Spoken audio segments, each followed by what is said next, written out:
Let's go. Romania का सफर। प्रस्तावना दोस्तों के साथ किया गया सफर हमेशा खास होता है। उसमें न किसी को दिखावा करना होता है, न ही औपचारिकता, बस हंसी ठिठोली, मजाक, गाने और ढेर सारी मस्ती। हमारी रोमानिया ट्रिप भी ऐसी ही रही। पहला पड़ाव बुकारेस्ट की गलियां। फ्लाइट से उतरते ही बुकारेस्ट की ठंडी हवा ने ताजगी भर दी। टैक्सी से होटल जाते हुए खिड़की से बाहर झांकते रहे। चौड़ी सड़कें, खूबसूरत इमारतें और हर जगह साफ सुथरापन देखकर दोनों की आंखें चमक उठी।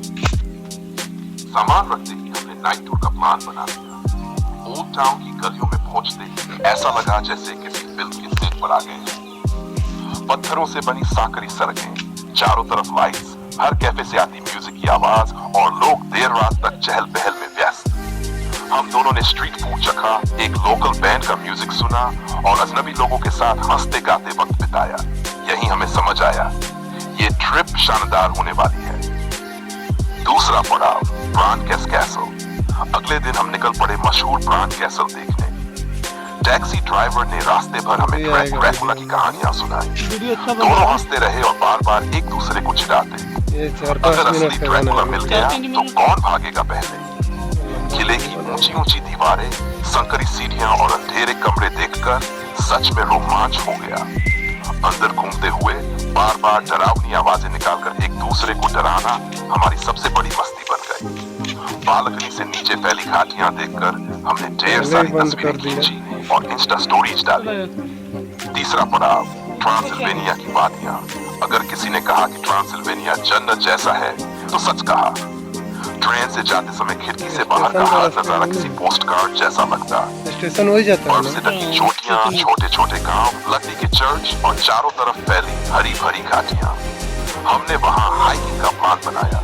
बैग में स्नैक्स और पानी डालकर निकल पड़े पहाड़ी रास्तों पर। चराई के बीच में एक दूसरे को पीछे छोड़ने की शर्त लगाई और जो हारता उसे अगले दिन का नाश्ता खिलाना पड़ता। पहाड़ी की चोटी पर पहुंचकर जब सूरज डूब रहा था तो सब कुछ सुनहरा हो गया। वहीं बैठकर लंबी बातें की और महसूस किया कि यह सफर जिंदगी भर याद रहेगा। चौथा पड़ाव सिबियू की रंगीन गलियां। सिबियू शहर एकदम अलग था। यहाँ की गलियां इतनी रंगीन थी कि हर मोड़ पर रुककर फोटो खींचनी पड़ती। लोकल मार्केट में घूमते हुए हमने वहाँ की पारंपरिक डिश चखी। दोनों ने तय किया कि जो भी नया खाना दिखेगा उसे जरूर ट्राई करेंगे। बारिश होने लगी तो हम एक छोटे कैफे में चले गए। खिड़की के बाहर बूंदें गिर रही थी और अंदर बैठकर हमने कॉफी पीते हुए अपने पुराने स्कूल कॉलेज के किस्से सुनाए। वही मजाक, वही खिंचाई, जैसे समय वापस लौट आ पड़ा। कॉन्स्टेंजा और काला सागर यात्रा। आखिरी पड़ाव था कॉन्स्टेंजा, जो काले सागर ब्लैक सी के किनारे बसा है। यहाँ का माहौल पूरी तरह अलग था। समुद्र की लहरों की आवाज और हवा की ठंडक ने हमें सुकून दिया। हम दोनों ने जूते उतार दिए और नंगे पांव किनारे किनारे चलते रहे। बीच पर रेत से क्रिकेट खेलने की कोशिश की, शंख सीपियां इकट्ठा की और खूब मस्ती की। शाम को बैठकर पूरी ट्रिप के फनी किस्से दोहराए।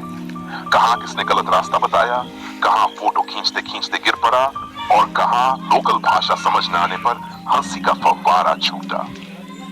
वापसी यादों का खजाना। फ्लाइट में लौटते हुए दोनों यही सोच रहे थे कि यह ट्रिप सिर्फ जगह घूमने का नाम नहीं थी। ये एक ऐसा सफर था जिसने हमारी दोस्ती को और मजबूत कर दिया। बुकारेस्ट की नाइट लाइफ, ब्रांड कैसल का रोमांच, ट्रांसिल्वेनिया की शांति, सिबियू की रंगीन गलियां और कॉन्स्टेंजा का समुद्र, हर जगह ने हमें हंसी, मस्ती और ढेर सारी कहानियां दी। ये सफर हमें सिखा गया कि दोस्तों के साथ घूमने का मजा किसी भी चीज से बड़ा है। असली आनंद जगहों से नहीं बल्कि उस दोस्ती से आता है जो हर पल को यादगार बना देती है। ये ट्रिप हमारे लिए हमेशा यादों का खजाना रहेगा, जहां हर तस्वीर और हर मजाक हमें बार बार उस सफर की हंसी सुनाएगा।